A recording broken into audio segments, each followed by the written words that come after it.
го збрца. Да му се сневиди. Вика, не ми го збрцал. Шо е овако не е збрцано?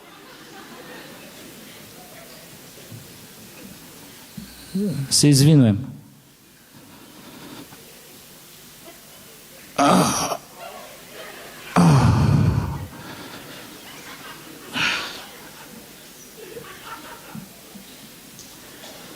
37,2. Толку болен сум ја. Абе, најгадна температура е оваа учмар што се мери. Секојаш поише покажува.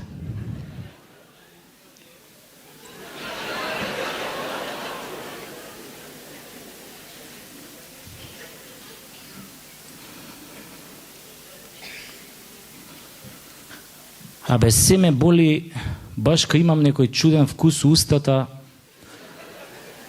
а ич не ми сиде по доктори. Абе, да нима некој доктор тука у салава? Ај, кренете рака да видам кои се доктори. Ајде бе, ништо не ви правам бе, кренете рака. Не сум ја од оние. Ајде да видам стварно. Чекај. О, машала, бајги ви, мај. Да му е мерак на човек да припадне меѓу вас. Епа, да знаете дека од вас ме боли. Мислам, не од вас што сте тука, него од идење по доктори ме боли. Бел мантил кој ќе видам, ме боли. Кломпи која ќе слушнам, ме боли. Плаво картонче да видам, абе одма несвестица ме фаќа. Ми фали уште министерот за здравство и да си побарам јаже и да се обесам на една од оние врбине што Коце планира да ги засади у Вардар за 80.000 евра по комат. Абе, нормален ли е, беј? Па толку невработен имаме у држава, болje да земе еден невработен, да го засади у Вардар, да му дае 200 евра месечна плата. Па нема таква врба на светот што ќе биде пожална од тој засадениот.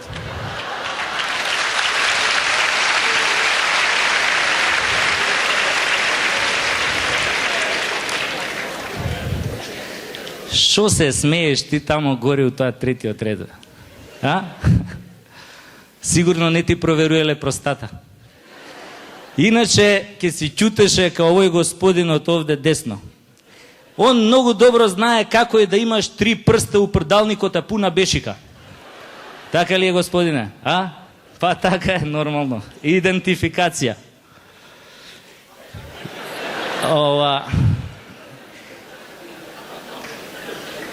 Инаку, приказнава што ќе ви ја раскажам, не е за лица над 50 години и се препорачува надзор од родител или старател ако се живи.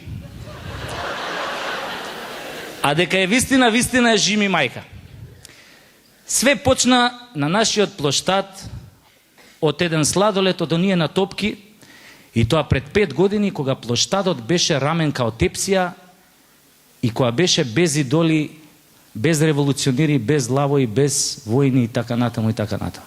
Тогаш на плоштад се лижеше на раат.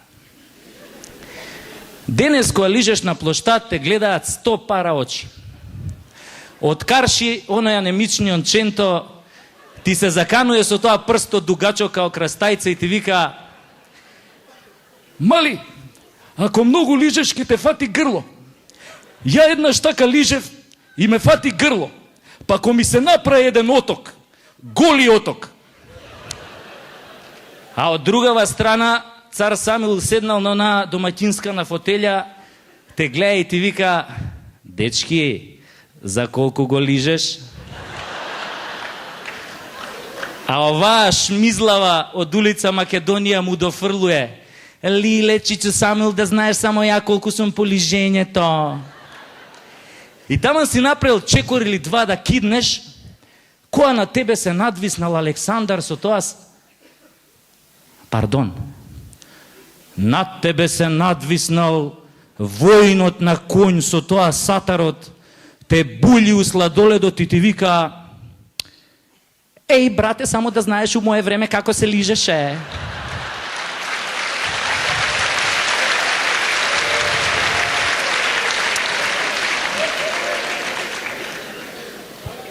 Па што имав едни генерали.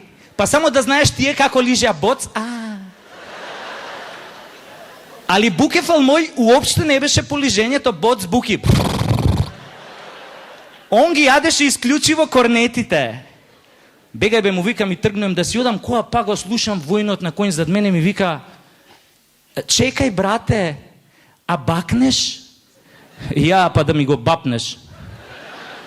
Абе да си немаш работа со тако воин на конј бе. Оти знаете како рекле нашите? Подобро змија да те апне, отколку војнот на конј да ти го... Абе шо војнот на конј бе? Замисли конјот да ти го бапне. Шо мислите? Овие од општина Куратица. Кој дел од споменикот војнот на конј сакаа пред некој ден да го пренесат од Скопје у Куратица, а? Мислам, не ве лажам, не знам дали гледавте вести, вака пишуеше на Телопот. Курајчани бараат да се... Абе, жителиве на Куратица, возрастниве ги викаат курајчани. Се прашувам како ги викаат децава, бе? Курајчанчиња. Замислете шо би било кога еден курајчанец би сретнал некоја долнодупенка.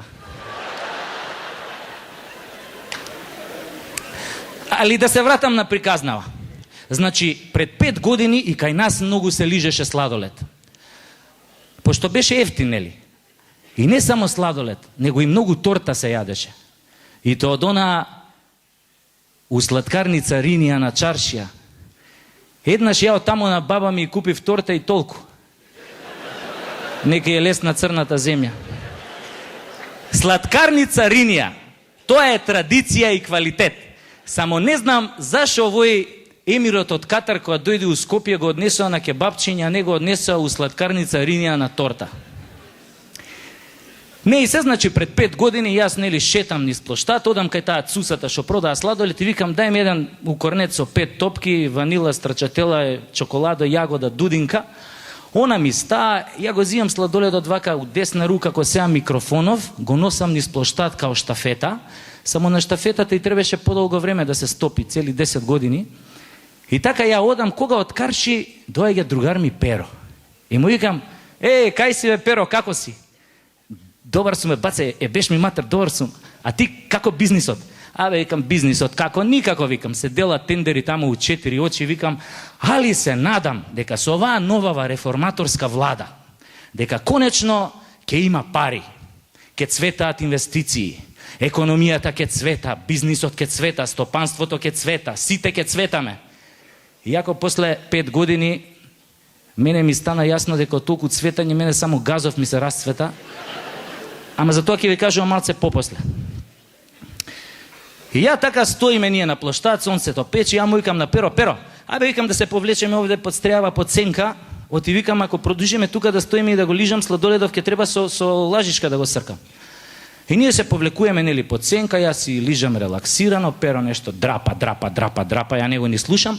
Ама многу добро го слушнав кога ми побара 1000 денари на заем, зашто наводно новчаникот го заборел у другите панталони, а требало да ја купи лек на мајка му што не бил на позитивна листа. И сега вие сигурно ќе се запрашате што има везе муабетов со Перо, со мојата голгота по доктори и болници. Не слушајте сега. Значи ја му даам 1000 денари, он ги зима, жив среќен, тргнуе да ме полюби на античко-македонски начин, ја инстинктивно му се тргам. Пошто предходниот ден го гледав на телевизија оној холивудскиот филм Александар Македонски и ми текна како Александар у филмот ги љубеше своите генерали на античко-македонски начин. Знаете вие како е тој античко-македонски начин на љубење? Па она бе со јазици сега, знаете. Знам сега некој ќе каже, не, тоа е француски начин на љубење. Па не е тачно. Французите тој начин на љубење го презеле од античките македонци. Само први им текнале да го брендираат, па така сега се вика француски. И ова е тачно. Ова е тачно. Паско ми кажа.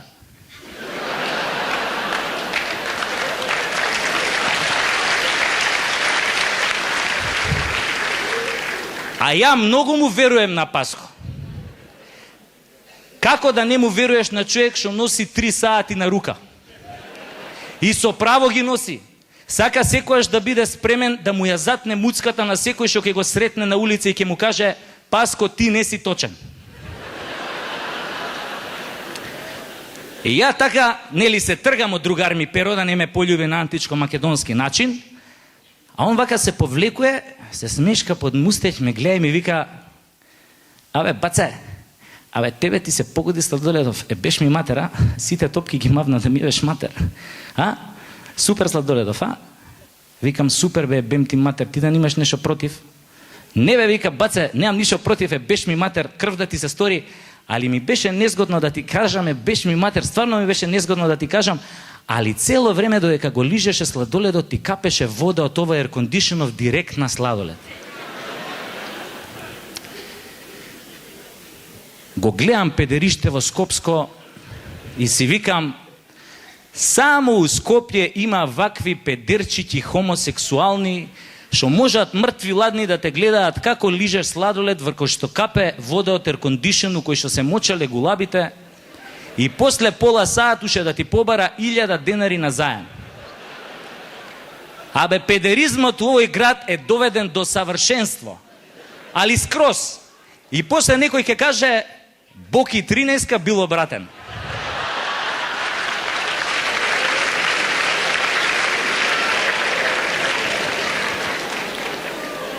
А никој не се прашуе од кај научил Боки 13 да биде таков? Да не растел случајно у Београду па тамо го учеле? Не бе, Боки има растено у Скопје, овде научил да биде таков. И знаете што ми е најстрашно? Што мислам дека голем дел од тие што го учеле се тука вечерва меѓу нас. Или кажано на северно-македонски дијалект, неко меѓу нама nije naš.